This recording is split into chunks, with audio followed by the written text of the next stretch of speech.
Welcome and thank you for coming, everyone. My name is Diane Mayerfeld, and I am the Sustainable Agriculture Coordinator for University of Wisconsin-Madison Extension. And as you probably all know, in today's webinar, we will talk about a whole bunch of grant programs that are available in Wisconsin. We will hear from a number of people today. I will give a very quick introduction. Then we will hear from Katie Kracht from the Department of Agriculture, Trade and Consumer Protection. Then we will hear from Judy Clendenning with USDA Rural Development. Then I will speak about sustainable agriculture research and education grants. And then Andrew Bernhardt and Jeffrey Swenson will cover a whole bunch of grants that the Department of Agriculture, Trade and Consumer Protection are offering at this point and in this coming year. So just really quickly, a little bit of background, in some ways a 1-minute summary of what the last webinar was on Tuesday. When does applying for a grant make sense? So number one, you want to make sure that the grant program's mission aligns with your goals. You're just, if your goals don't align with the grant's mission, it's either a waste of your time or a waste of the reviewer's time. You won't be funded, or even if you are funded, then to meet the grantor's needs, you're going to be distracted from what your own priorities are. Make sure the funding is the right amount and the timing works to meet your needs. Some grant programs will give you an award announcement quickly. Some will, it will take some time. And so you need to think about whether that works for you. Really important, are you eligible to apply? So today we are focusing on grant programs that farmers can apply for. Although some of them, some of the DADCAP ones, there may also be possibility for organizations to apply. In other cases, for other grants, sometimes they explicitly say that it has to be a 501c3 organization. So check whether you're eligible to apply. The chance of getting funded is reasonable. And then finally, you have the capacity to deal with the hassle factor. And that hassle factor is both how difficult it is to do the grant application, and different grants have different levels of difficulty at the application stage.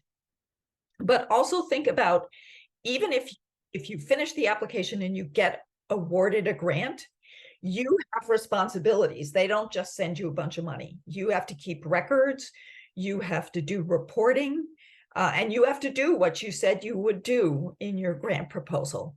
And so make sure that that is something that you have the capability to do.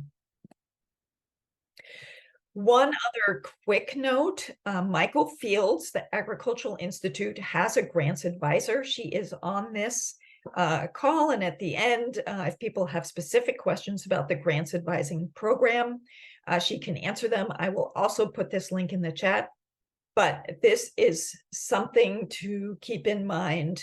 That is a resource that is available to farmers in Wisconsin and neighboring states. And I think at this point, yes, at this point, I'm going to stop sharing and transfer it to Katie Kracht. I'm sorry, I don't know how to pronounce your name, so you'll have to introduce yourself. So Katie, do you want to go ahead and share your screen and give people an overview of the grant program you are sharing? Yes, can you see the PowerPoint? Perfect. Awesome. Yes, so my name is Katie Kracht. I'm the Wisconsin LFPA coordinator for DADCAP. So new into this position, but I will be talking about the Wisconsin LFPA Local Food Purchase Assistance Grant Program and the two tracks that we have. So purpose, is it? Screen. Purpose of LFPA to strengthen the food and ag supply chain resiliency, really supporting Wisconsin farmers and distributing fresh, nutritious food to underserved communities. The goals of the program to support the local producers and processors, expanding economic opportunities, and strengthen partnerships to connect the local producers and processors really to the food distribution partners and our local networks.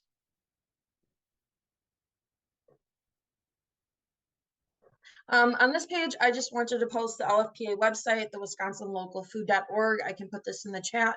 On this website, we have everything about the Wisconsin LFPA, resources, how to apply, different questions, our stories, and just really what we've accomplished over the past year and into this coming year. Our main goal, so building these supply chains. There we go. Working with Wisconsin producers, different community organizations, connecting them to the distributors and really our food security partners, building this chain to build really the supply chains, developing partnerships and experience access to different markets, really getting them wholesale, getting our farmers wholesale ready so they have different access to these markets. And our goal, 80% source from socially disadvantaged and historically underserved producers as defined by the USDA. Our first track, the Direct to Farmer Grant track.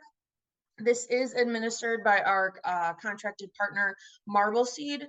We have 5,000 to 25,000 grant awards that these farmers apply for, so that's what they can receive. Who can apply is a for-profit farm business. We have, right now it is open, the application and the RFP on our website. The deadline is November 22nd overall, so. And then our other track, the Community Partner Grant track, this is administered by DADCAP, us. So we have 30,000 to 300,000 is the award via competitive grant process. So who can apply is nonprofit organizations, food access, hunger relief distribution sites, food aggregators or distributors, and local, regional, or tribal governments. We also have the application and RFP on the website. And again, the application deadline is November 22nd. Tomorrow, Friday, October 20th, we have an informational webinar. I can also put this registration to register, the link in the chat. But tomorrow for an hour, we are going over the Direct to Farmer Grant track and the Community Partners Grant, just to talk about the two opportunities and for anyone to that has questions or is interested in applying. So I will put my email and the registration link in the chat.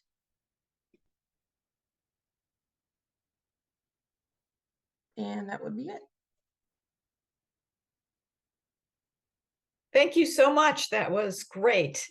I don't see any questions in the chat.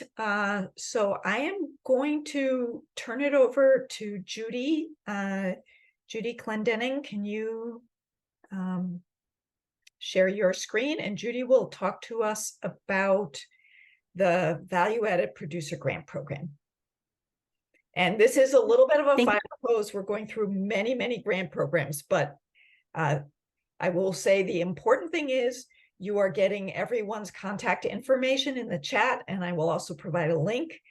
And if you have questions, follow up there. Right. Thank you, Diane. Can you see my PowerPoint? I know we were testing it earlier. Great. Great, because for a while my computer froze. So it was not being happy with me. So we're going to talk about the Value-Added Producer Grant. Let me see if it won't. Okay. The Value-Added Producer Grant, it provides funds for viable ag producers to develop business that produce and market value-added products. There are two types for the Value-Added Producer Grant. You can do it either as a planning grant, and the planning grant helps people decide if it's a good idea to do a value-added venture. And that could pay for a third-party consultant to do a feasibility study or a business plan or a marketing plan.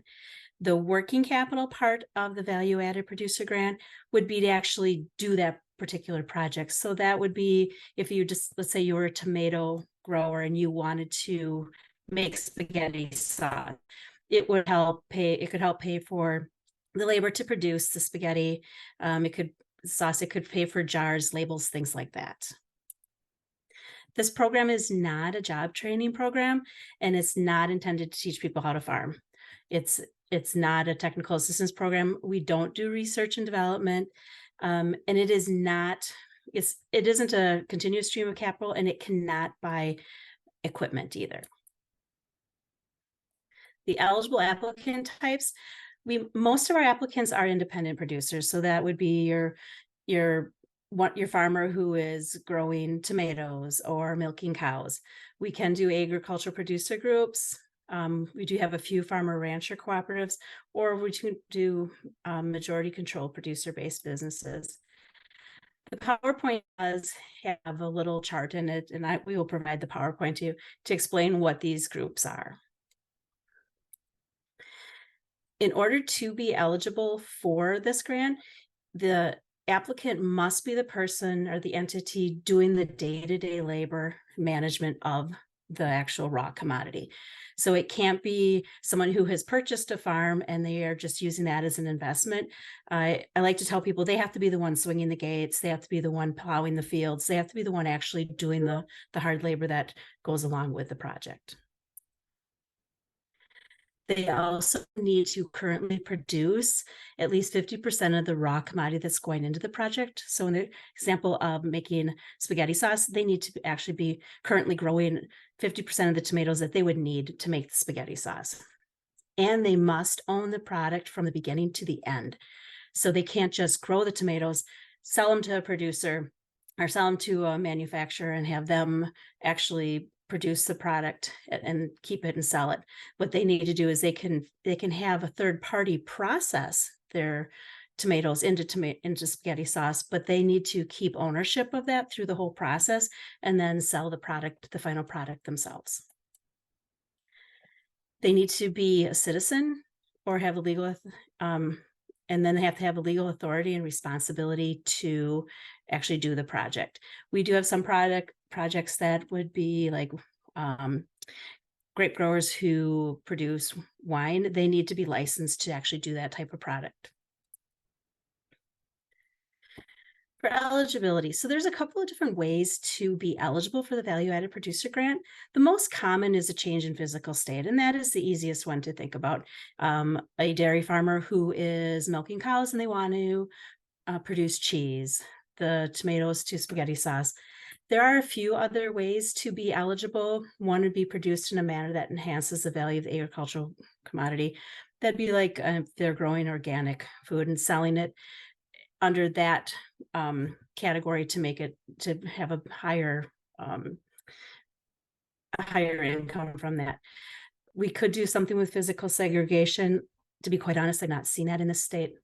We have farm or ranch-based renewable energy, or we do have a few projects that do the locally produced agriculture food products. So they get into this program because they are selling their end product normally within about 400 miles of their farm location. Hemp-related projects. In Wisconsin, hemp is now eligible. A couple years ago, it was not. But in order to be eligible for the Value Added Producer Grant to do a hemp project, the entity growing the hemp must have the proper license to grow hemp. And now Wisconsin does not have their own licensing rules or requirements. Any growers in Wisconsin must be licensed under the AMS rules. So eligible uses of planting grant funds, like I mentioned earlier, it has to be. Hello? Hello? Can you hear me? I think I cannot hear anybody, Diane. Can you hear me? Judy, we can hear you. Yes. Okay. Sorry about that. So the planning grant can pay for a qualified consultant, and it needs to be a third party to do the feasibility study, marketing plan, business plan. Then for working capital, we can pay for the costs of processing the commodity, packaging, extra ingredients, like for the spaghetti sauce example, the garlic, the other things we can put into it, and promotional materials and advertising. We cannot pay for anything related to the egg production. We like to say that this program comes in after the projects, after the harvest. So anything having to go with producing the crops, we cannot be part of it. We cannot do any planning or building or repairing of facilities. We can't pay for anything to produce a raw commodity, and we can't purchase equipment expenses. There are matching funds required. This is a 1-to-1 match. So any grant funds that you get, you need to bring in a $1 matching in the project. Matching can be in the form of cash, where, like, let's say you are purchasing garlic, you spend $1 of your own, the grant will actually reimburse you for $1 of it also. We do allow for in-kind match. We can use your raw commodity as an in-kind match, but it has to be valued at your raw commodity proper value, or we can do some in-kind labor, but there's a limit on how much it can be, and it has to be properly valued. Let's say you are by trade an attorney, but your value-added product is to sell local products, and the task you're going to do is boxing up your products to sell. You can't have your labor wage at your attorney's wage. It has to be with a type of, at the level where you would have paid to have that project, that task done. And you can't have anything with a apparent conflict of interest. So you would not be able to pay your family members to work on the project, because that's an appearance of a conflict of interest. And this is a reimbursement grant. So we need to, you would actually incur the costs, and then we would pay you afterwards on a reimbursement level. And Diane, please let me know if I'm getting close to my time and I need to stop. So the maximum grant timeframe is 36 months. Some projects do a shorter one, especially a planning grant. Those are normally a 1-year project. And tools for applying. If you're interested in this grant, please contact me. It's always nice to have that first conversation to see if you're actually eligible. You hate to go through all of the process and find out you're not eligible or your project's not eligible. Then after we have that conversation, we do have our toolkits from the previous years out on our website. And even though it may not be this year's toolkit because we aren't accepting applications at this time, toolkits don't change a whole lot. It gives you a good idea of what you're going to need and some of the things you're going to need ahead of time. If you're doing a big working capital grant, you will need a feasibility study and a business plan, and it would be a good idea to start that now, because normally we have about a 60 to 90-day application window, and that would not give you enough time to get those projects done, like the feasibility study and the business plan done, in order to apply. And here's just a page that shows a little bit of the application template. The templates are not required, but they do help you get everything you need in a complete application. And you do need to be registered in SAM to apply. And the toolkit that our website will show you the materials that you need, the other application materials that you'll need. And this is just a link to our site and my contact information. And that is it for me.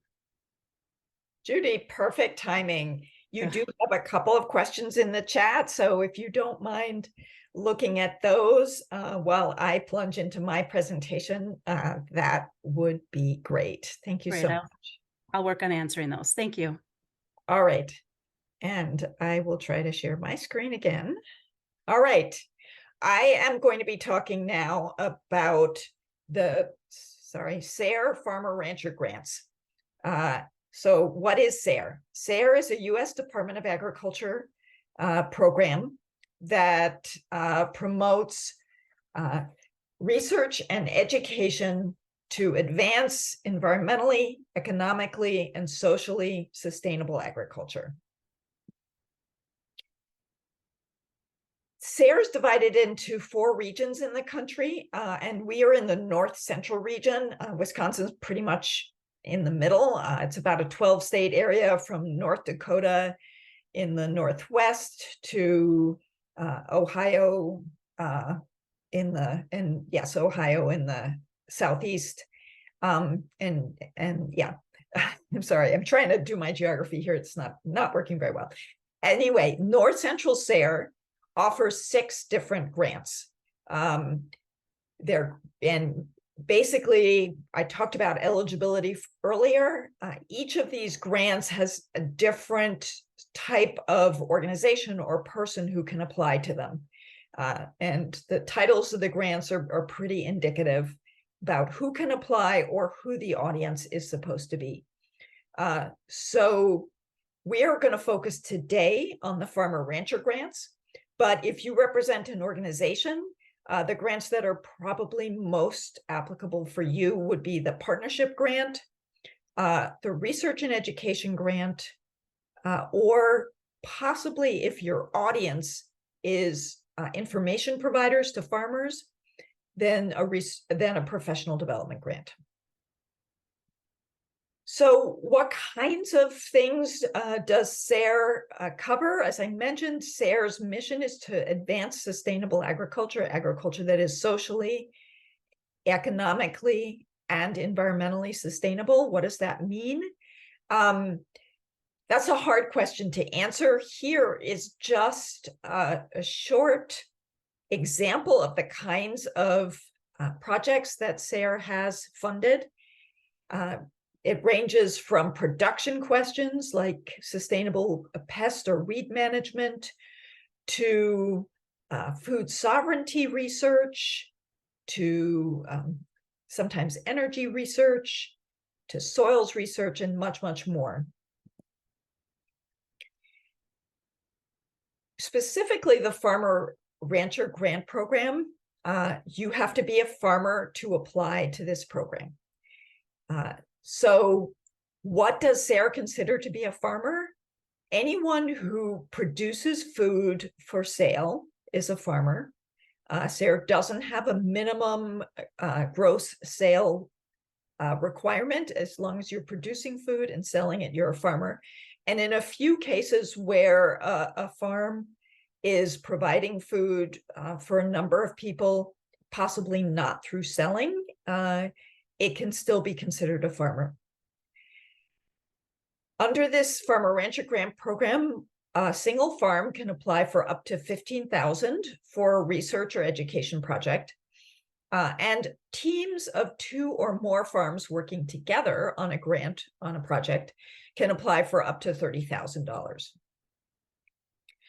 The period that would be funded would be 23 months, or essentially 2 years.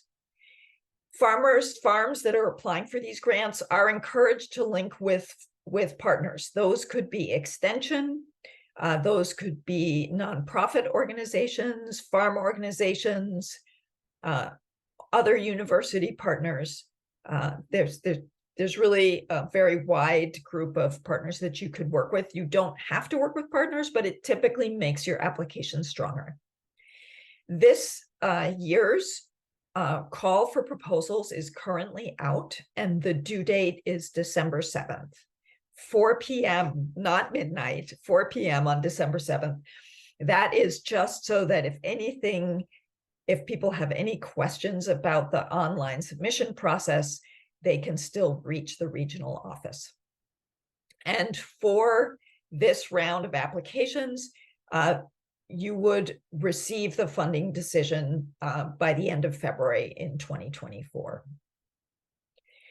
So how are proposals evaluated? I'll go through this really quickly. Number 1, does the person applying have the experience and skills to carry out the project? Number 2, does the project make sense? Does it solve a problem? Does it look like the activities in the project will provide the answers that the farm is hoping to get?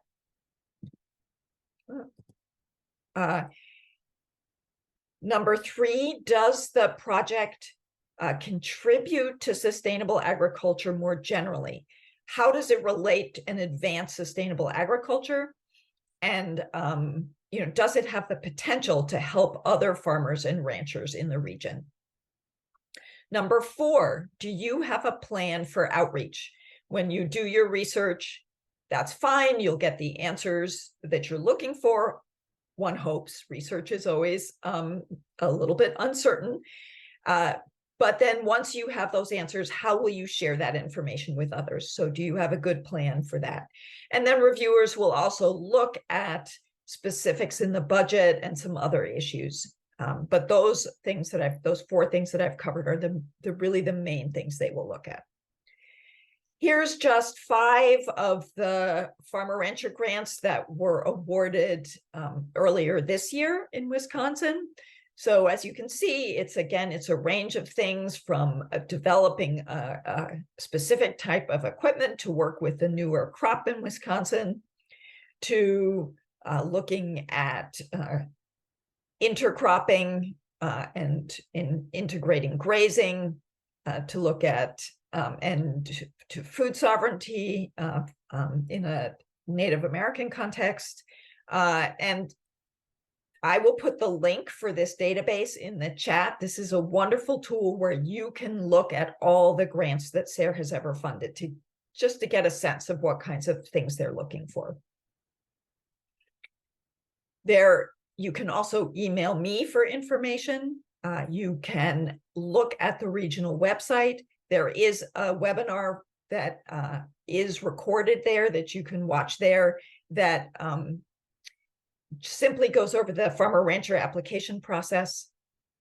So I will put all those links in the chat and also send them out in a follow-up email.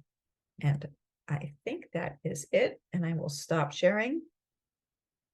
And we will move on to Dana Crystal. Why don't you go ahead and share your screen and go ahead and present about the producer-led watershed grants. Sounds great. All right, does that look okay? It looks great. Awesome. All right, well, good morning, everyone. My name is Dana Crystal. I am the program manager for the Producer-Led Watershed Protection Grant Program. So that program is administered by DATCAP. The goal of this program is to support farmer-driven local efforts that address water quality improvement. So this program is not available to individual farms. You need to be a group of farms applying as a farmer-led group. So the work that a lot of groups are focused on includes conservation practice implementation, a lot of outreach and education, and on-farm demonstrations and research. So you need at least 5 farmers in a watershed project area. As DATCAP, we're pretty flexible with the size that watershed may be. So we'll work with you on that if you're kind of deciding between different watersheds, but they all have to be within one project area. Groups have to develop a memorandum of understanding with a collaborating entity. So that can include UW Extension, a local county land conservation department, DNR, or some other conservation nonprofit. We do require 1-to-1 match, and 50% of that match has to be from cash match sources. So we do allow some in kind, either from the collaborating entity or for farmer time, but half of it has to be from a cash match source or a combination of different cash match sources. Like many other grants, this is a reimbursement-based grant, so we don't give any upfront payments. Groups have to keep track of all their receipts and things like that and submit reimbursement requests. And it's a $40,000 maximum request per year. So in terms of scoring, a review team of internal and external partners are looking at the viability of a group's work plan, anticipated outcomes towards water quality improvement, a solid communications plan, and evidence of farmer commitment. We do look at new groups a little bit differently than existing groups. So if you're a group that's under 2 years old, there's a different set of ranking criteria that, it's weighted a little bit more heavily on the work planning side of things and the farmer commitment, just to make sure that that's evident in those first few years. And then existing groups are evaluated more closely on their past performance, innovation, and how their partnerships have developed over time. But again, want to put emphasis on the fact that these are water quality improvement activities, and we're really looking at farmer-driven efforts. This is just a map to give you an idea of the different groups in the state. These are 2023 groups. We haven't released our 2024 groups yet, but the program has grown from 14 groups in 2016 to now 47. So just a general overview of timeline. So we're not accepting applications for 2024 anymore. We release our RFP in the beginning of July. Applications are due in mid-September. We send out award letters around November, and then the funds are available for groups to use starting January 1. And then the work period goes until the end of December. Groups can extend their funds for up to a year. So at the end of the year, if they haven't used all of their funds, they can extend those for another year. And then some other deadlines. So we require any group that receives funds to attend our producer-led workshop in February. And then we also have an annual report with a conservation tracking component that's due February 15th. And then any final reimbursement requests are due February 15th as well, but groups can make those as many times as they'd like throughout the year. This is just a snapshot of one of our web pages. It has the list of the different forms and then some different resources. So we do a couple different webinars for how to apply for a producer-led grant, how to manage a producer-led grant. We do have a sample application on there. So lots of good resources there, including a frequently asked questions guide as well. So just really quickly, again, what do farmer-led groups use funds for? So again, a lot of conservation incentive programs. About 70% of our budget goes towards incentive programs. So things like cover crops, rotational grazing, interseeding. This is just a quick table of the different practices that different groups will provide as incentives to farmers in their community. And we let them design their incentive program, what rate they want to offer, things like that. There's a lot of education and outreach that's provided by these groups. So annually, there's over 130 different events that are hosted by producer-led groups in the state.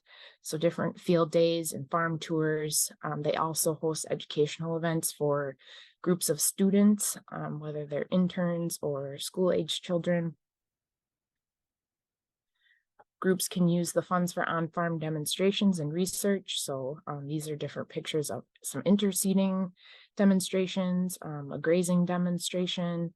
Here's a roller crimping demonstration. So you can pay for supplies, time of a collaborator, things like that. Some other things, they can use funds for work planning or strategic planning, water quality testing. A lot of groups will use funds for soil health testing, watershed planning, and then equipment sharing as well. So you can't purchase equipment with the funds, but you can pay rental payments to rent other equipment. So that's my email, and then that's a link to our landing page, and there's a lot of different information on our page as well. Thank you, That's Dana. it. You're welcome. All right, with that, our next speaker will be Andrew Bernhardt, who will present a whole bunch of programs that the Department of Agriculture is managing. And while we're waiting, I will just note that each, as the presenters have noted, except for me, I forgot to note this in my presentation, each grant program has specific things it will cover in its, it will allow you to put into the budget and things it won't. Generally, I don't know of a grant program that would fund buying things like land or capital improvements. And often there are quite strict limits on equipment purchases. Some of them will allow you, though, to pay for your own time. So the value-added producer program, I believe Judy was saying, there are very strict limits on how you can pay yourself for your, well, you can't actually pay yourself from the time from the grant. You can use it as match. SARE grants do not have a match requirement, and you can pay yourself for your work specifically on the project, the research or education project. So my name is Andrew Bernhardt, and I work at the Department of Agriculture, Trade, and Consumer Protection. I'm a ag program specialist. And today we'll be talking about quite a number of different grants. So we're trying to keep this short and sweet for you all.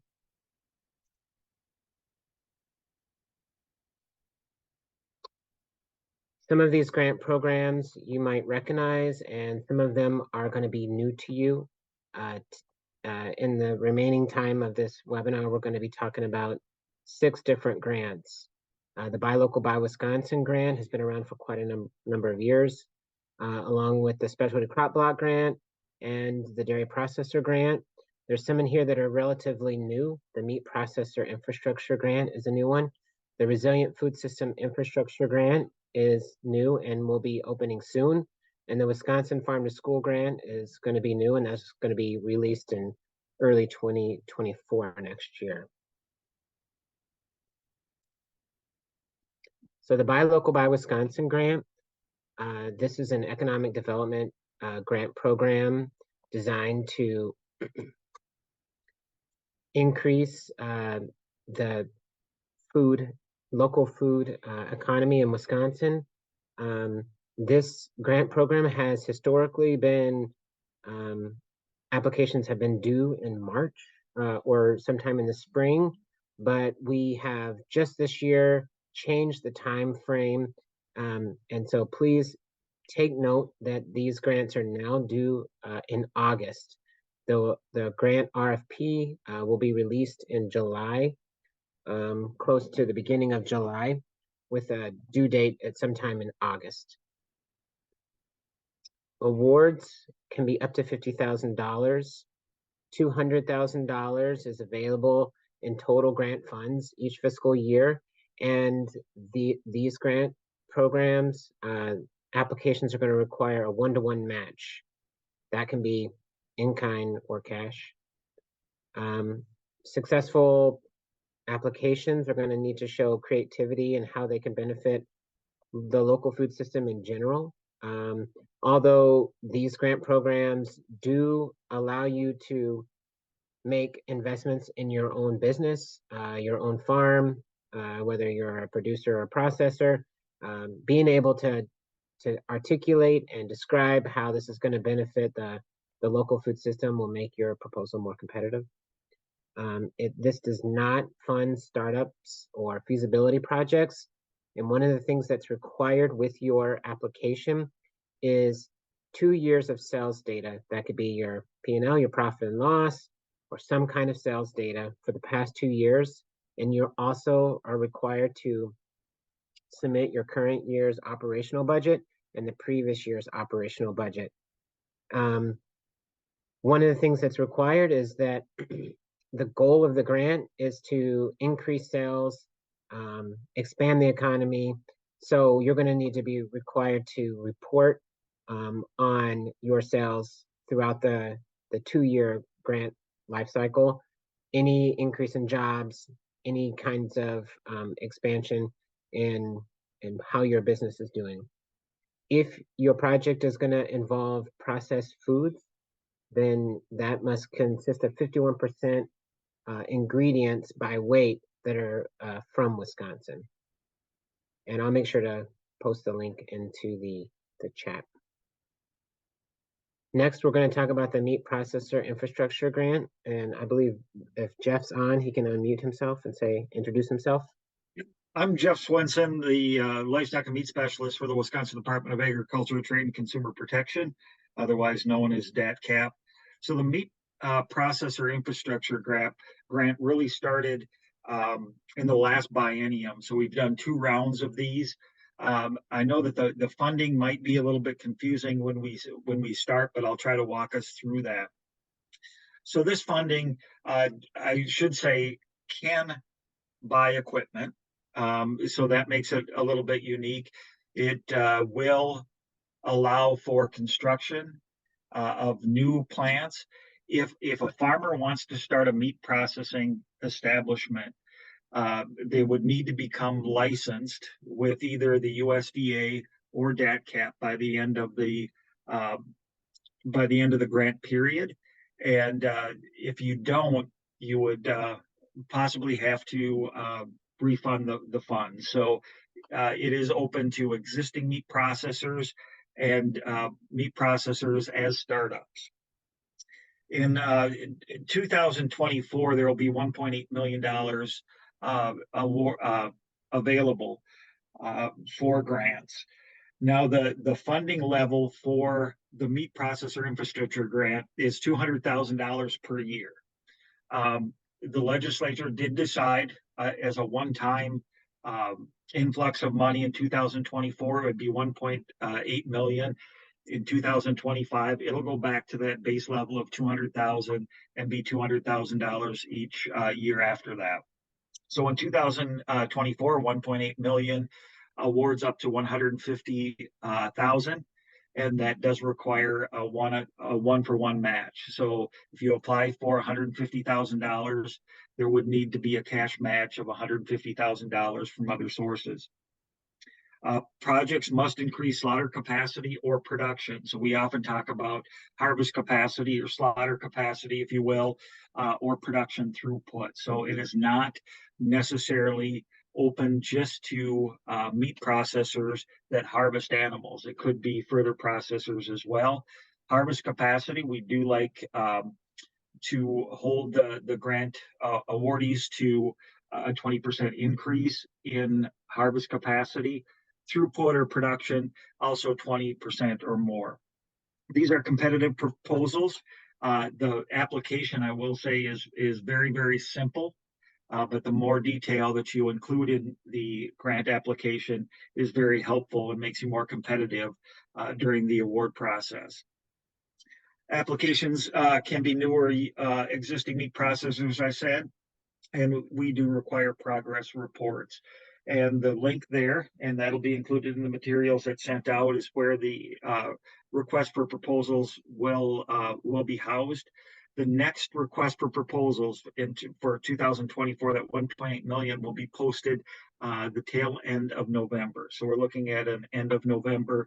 Typically speaking, the grant application period is only open for about 45 days. So once it is posted, it's a fairly quick turnaround time. So if there's any questions, I'd be happy to answer those. Otherwise, that's all I have for right now. All right, thank you, Jeff. The next grant is a new grant called the Resilient Food Systems Infrastructure Program.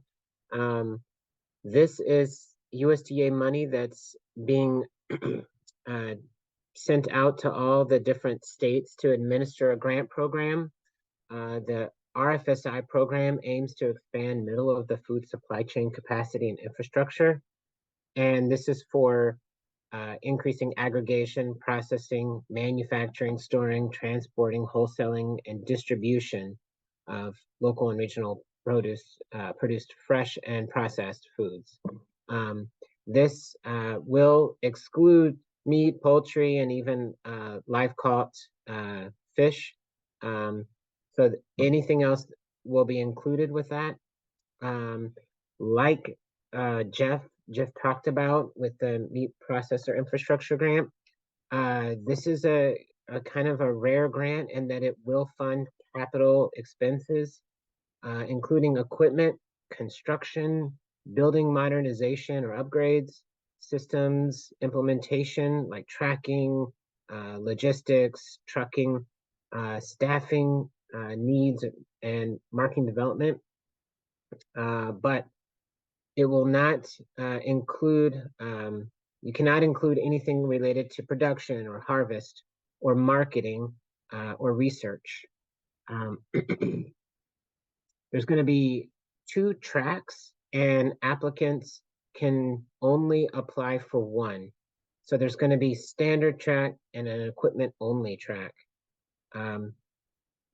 The total amount of funding that will be awarded is around $27 million for the state. The standard track, the awards start at $100,000 and can go up to $3 million in scale. Match is required for the standard track. Starting match is 1-to-1. So if you have a $3 million request, you'll need to come up with $3 million in match, which could be in kind and a combination of in kind and cash. However, if you qualify as historically underserved, as an underserved farmer or an underserved business owner, then that is reduced down to 25% of your total project cost. And the total budget for a project is the amount that you request plus your match. So if you have if you have a project that totals $1 million, then the grant would award you $750,000. That $250,000 would have to come from you as match. The second track is the equipment only track. These are going to be under $100,000 and no match is required.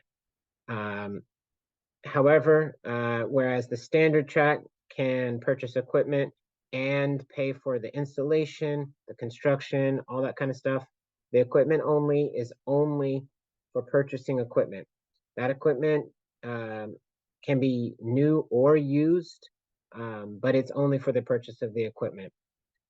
Eligible applicants for this grant program can include producers, they can include farmers, but like I said earlier, it has to be for middle of the supply chain related activities and expenses, nothing related to production or harvest. So anything post-harvest, even if it happens at the farm, is eligible.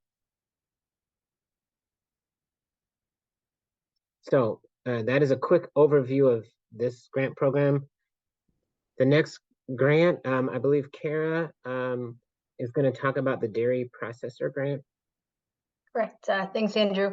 My name is Kara Kasten Olson. I'm the egg program supervisor at DADCAP, and I work with Andrew and Jeff and a lot of our other grant programs. So I'll just give you a quick overview of the dairy processor grant. It's a pretty specific grant as well.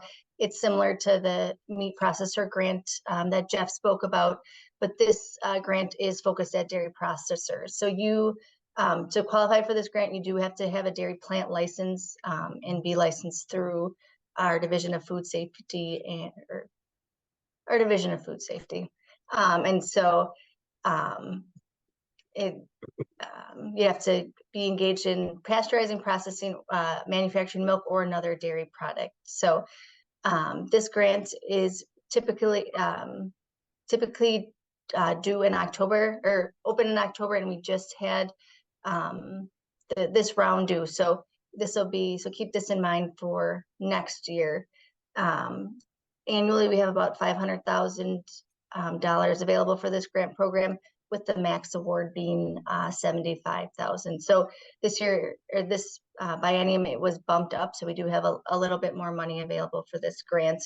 As all the other grants, there is a match requirement, and this grant is 20%. So a little bit lower than the meat grants.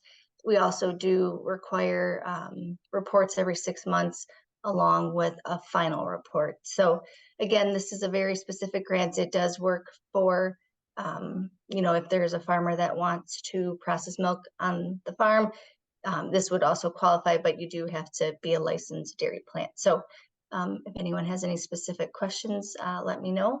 Otherwise, thank you, Andrew. Thank you. The Specialty Crop Block Grant is a grant program that aims to enhance the competitiveness of the Wisconsin specialty crop industry. That would mean to increase the sales of Wisconsin specialty crops. So it's an economic development related grant. Projects can focus on research, production, marketing, market development, product development, distribution, storage, food safety, consumer consumer or producer education.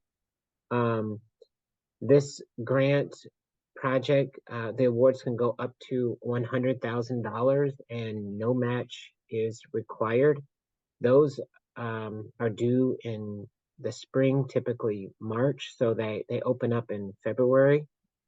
For those of you that aren't familiar with the USDA term of specialty crops, that is a term that is defined as fruits, vegetables, herbs, tree nuts, dried fruits, horticulture plants, landscaping plants, nursery plants, and that includes floriculture.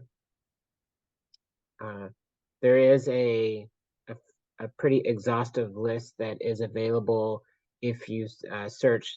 USDA has a pretty long list, very specific. Specialty crop block grants do allow projects to focus on processed foods, but again, they must have greater than 50% ingredients by weight that qualify as eligible specialty crops. The projects need to benefit the entire industry, and there is a strong emphasis on measurable outcomes that the applicants have to deal with. This link will be shared for the Specialty Crop Block Grant Program. I'm not seeing any questions right now, so we'll move on. The last grant that we'll be talking about is the Wisconsin Farm to School grant. I saw one question just pop up about maple syrup. Maple syrup is included as a specialty crop. So the Wisconsin Farm to School grant is going to enable communities to develop either farm to school partnerships or implement some farm to school activities and have the ultimate goal of strengthening the farm to school network throughout the state. A strong emphasis of this grant program is going to ask applicants to gather impact and outcome data. So the background on this grant is that Wisconsin was able to successfully get awarded a USDA Farm to School grant that is giving us funding to have the first ever Farm to School grant in the state. So one of the goals is to measure demand and generate awareness of a Farm to School grant so that we can continue to offer this grant program into the future with state funds, hopefully. So for this year, this currently is going to be a one-time opportunity, and we are going to offer, we have $250,000 in total to award. Grant projects can go up to $40,000, and match required is going to be 25% of the award amount. So if you ask for and get awarded a $40,000 project, you would need to come up with $10,000 in match, which could be in kind or cash. Those are going to be, this grant program is going to be open in either late December or early January, and hopefully the projects will be, that's currently planning on having those due in February of 2023, or sorry, February of 2024. That's a typo. This is going to be a one-year grant project. So we're only giving applicants 1 year to complete this. And eligible applicants do include farmers and producers. If they are involved with their farm to school, their local community farm to school efforts, then they're an eligible applicant. And we kept the eligible applicants fairly broad. So this obviously includes K-12 schools, but it could also include early child care education centers, ECEs, after school programs, summer youth programs that offer food or meals. So I already mentioned farms, nonprofits that are engaged in farm to school activities, the processors, aggregators, distributors that are engaged in farm to school, local or tribal government, and a school vendor or a meal and program that brings in meals for schools can also apply. So projects must focus on a variety of different things. They can pick student or staff education, culinary development, establishing or expanding school gardens, or dealing with supply chain issues from getting the food from the farm into the school. Of the total award, there's going to be a limited amount that's allowed to be used for food procurement, and that's 10%. Of that 10%, the food procurement must be used for educational promotional uses. The intention is not to have a one-time opportunity to offer local food in the school menu and then have that fall apart once the grant funding disappears. This is the link to that, which will be shared for this grant program.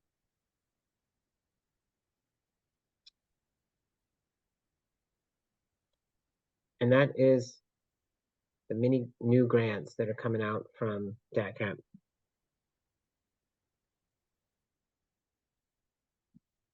Thank you, Andrew. All right, our presenters have been doing a great job of answering the questions in the chat as we go along. I will also invite our presenters to answer verbally some of the questions in the chat, in part for people who may not be following in the chat but might be interested in those answers, and in part for people who view the recordings, because they do not have the same access to the chat. Hi, my name is Lynette, and I have 80 acres of land that I'm hoping to turn into like an organic kind of farm. It doesn't have anything on it yet, but I'm kind of wondering, I've sent emails to a couple of people that I'm interested in talking to more. I'm wondering if it's too early or the right time to be looking into grants, or if it's or if maybe I'm being a little bit too ambitious, if I need more going on my end. I don't know. That's a great question, and it's one that we get often. And I would say the answer is it depends. I will speak on behalf of the SARE program. I think many of the other programs we heard from, but perhaps not all of them, you probably do need to have an up and running agricultural enterprise already. SARE has sometimes funded a project that on a farm that isn't already an up and running farm program when there's a very clearly defined research question. But if you recall, one of the things that the reviewers will look at is whether the applicant has the technical and other resources and skills to carry out a successful project. So if you don't already have an up and running agricultural operation of some kind, you would have to show that you have those skills. Now, you could show that by saying, for instance, you have worked on farms for a couple of years and you have production experience. Or possibly if you have completed, some kind of apprenticeship program or other educational work. But if you apply as someone and say, I've bought this land and I have this project idea, but I've never farmed before and I haven't done this stuff before, it might be an uphill battle to get approved. Any other presenters want to weigh in? This is Judy with the Value Added Producer Grant. So with that program, you actually already need to be growing the raw commodity in order to apply for the grant. So it is actually one of the requirements. So you have to actually be able to, in the last year, have raised at least 50% of the raw commodity that you're going to do the project with. So for this program, you'd be a little early in the process. Thank you guys for sharing that. I'd be open in the emails that I've sent if you guys have any other resources, like anything to put me in the right direction. But I honestly thank you guys so much for sharing what you have and the different opportunities that are available for new farmers like me. Thank you. Okay, and I will take this moment to add, we've been focused on grant programs, and there are other avenues for funding besides grants. So for instance, as a new farmer, it might also make sense to check in with your local farm service agency and see if any of their beginning farmer loans might be of interest to you. I don't know if you are familiar with the Natural Resources Conservation Service, which is a U.S. Department of Agriculture program that provides cost sharing for certain kinds of conservation practices. So there are other ways to get some funding support besides applying for grants. So yes, feel free to follow up with us. There is also a beginning farmer resource publication, and I will try to look up the link for that, and I will try to put that in the chat. You may find that to be very helpful. Thank you.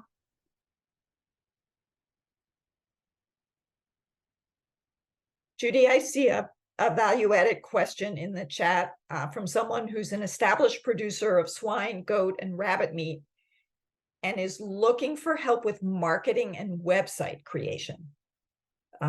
Can the value-added grant help with that?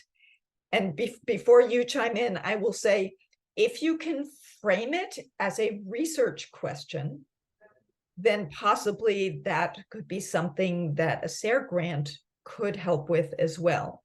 But Judy, why don't you address whether the value-added grant can help with that? So the value-added producer grant, if you are the farmer who is actually raising the animals, we could help with the marketing, the processing of this product. We should probably send me an email and let's hash out, really make sure you're eligible to apply for the grant. I think lots of the stuff you need to do on like a one-on-one basis, just kind of hate to have you start the project and then realize that maybe you aren't eligible in the end. So just send me an email. We'll talk. We can do a private conversation and talk about this.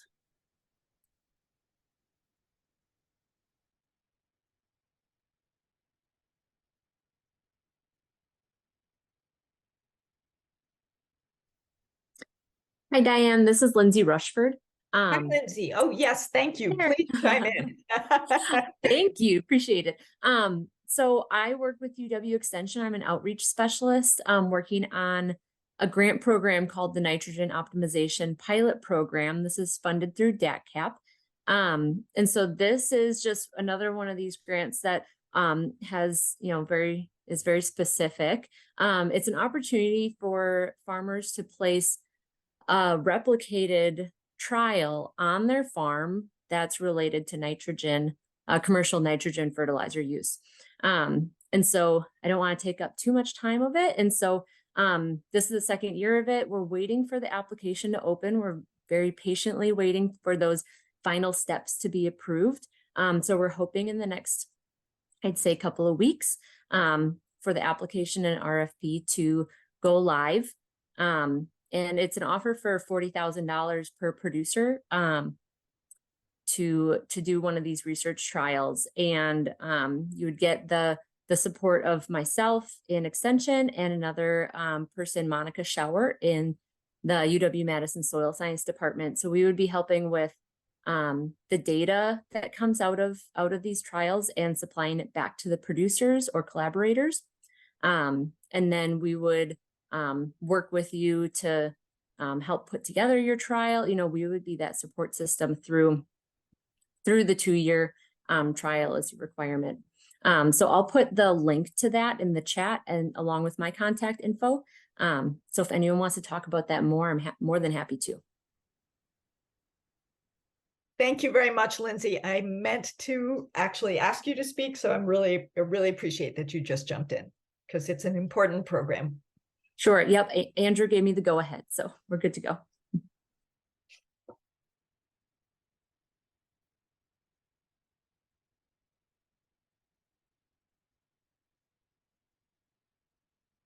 I guess for everyone, there's a question in here. If a new producer with limited history were to work with or apply with a more experienced producer, would that help make the new producer eligible for grants which require history? And this is a great question where if a new producer partners with a more experienced producer, where that would strengthen the SARE application and would also allow you to apply for up to 30,000 rather than the 15,000 cap. I will turn it over to others to talk about the other grant programs, which don't as explicitly encourage partnerships.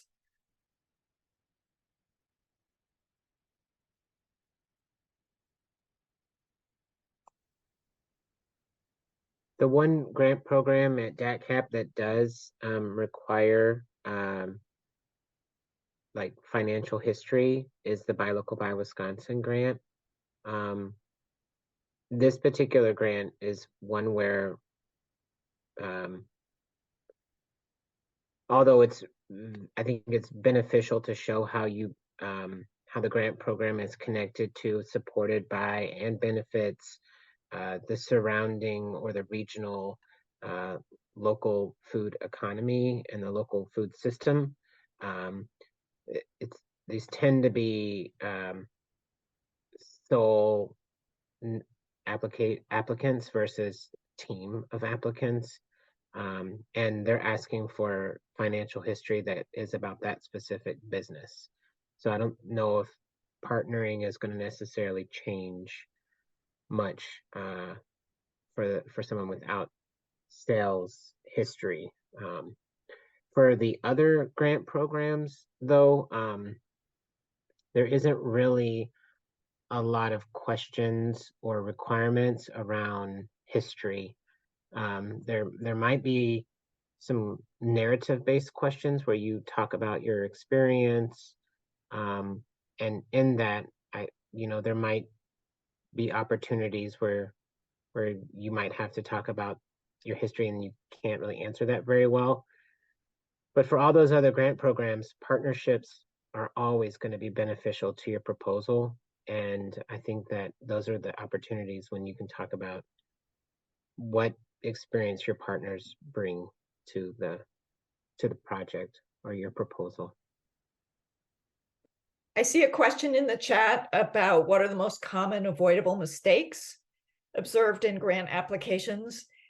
I don't know if I can answer that directly. I would say a couple of things. One is the previous webinar that was done on Tuesday, and I will post that recording next week as well, did cover some of those. So if you have the opportunity to watch that, that might help. Basically, anytime that you don't follow the request for applications or whatever it is called, the notice of funding availability or call for proposals or the instructions about how to apply, you really do have to follow those, unfortunately. So if they say you only have, I'm working on a grant right now that you have to fit the budget, all the partners, and the proposal narrative into 6 pages. That is surprisingly hard to do. But what I know is that if we send in 6.5 pages, I'm pretty sure that will be thrown out without anybody even looking at it. So just follow those instructions exactly as as they are written. If you have questions, I think if there's one take-home message from today, it is contact those contacts for the grant program. You can save yourself a whole lot of hassle. Do read or try to read the request for proposals or the grant information first, so that you're not taking up their time answering something that was very obvious in the instructions. But there's always gray areas. And then the other thing I want to say is we have Ren Almitra here today. She was one of our presenters on Tuesday. Her position is in part to assist farmers in their grant applications. So Ren, I would encourage you to unmute yourself and just say hello so people can see you, and then put your link in the chat for people. Okay. Hey everyone, Ren Almitra, and I'll do that shortly. Thanks. So this is free grants advising. Ren cannot help actually write your grant, but she can look at what you've written, flag things that you might need to improve, and give you advice on where to find more information. Is that a fair summary?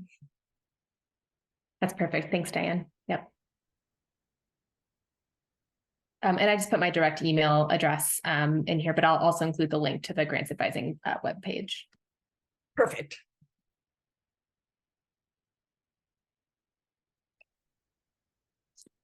One question. Yes, go ahead, please.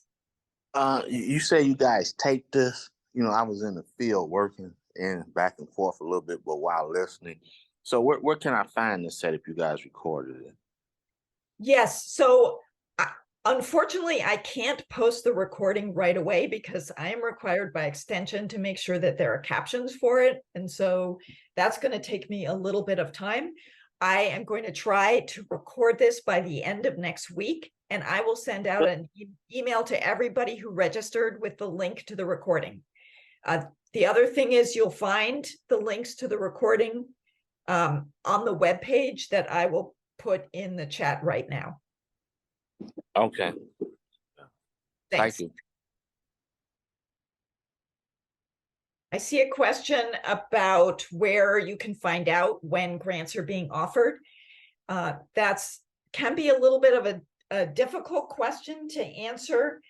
I would start by looking at the table of grants that is also available at that link that I just posted.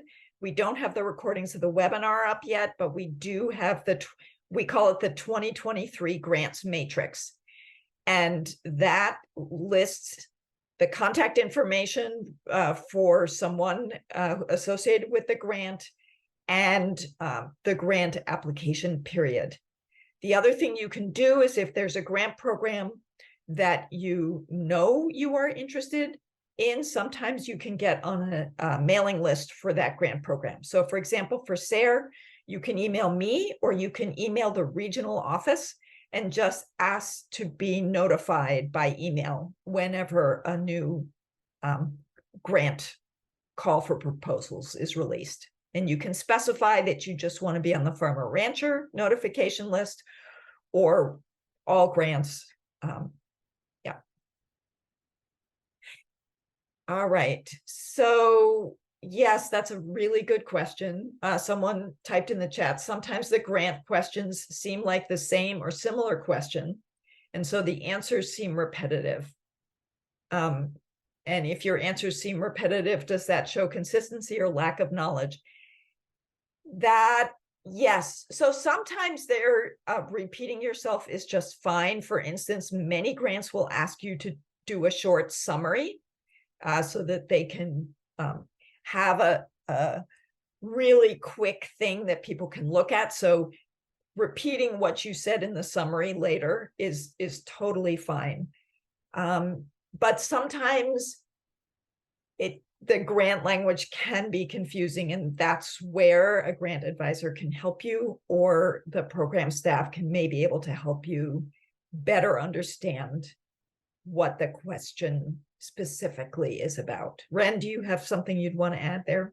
No, I think that's a perfect point, Diane. I also just kind of a side note, I think I often advise repetition, honestly, wherever it's appropriate, in part because reviewers are reading so many of these applications, and I hate to say it, sometimes things can get missed or overlooked. I don't want to say reviewers aren't thoroughly reviewing applications. They are, but just to ensure that, like, you know, some things are really getting through. I don't see it as a problem in general to be repetitive.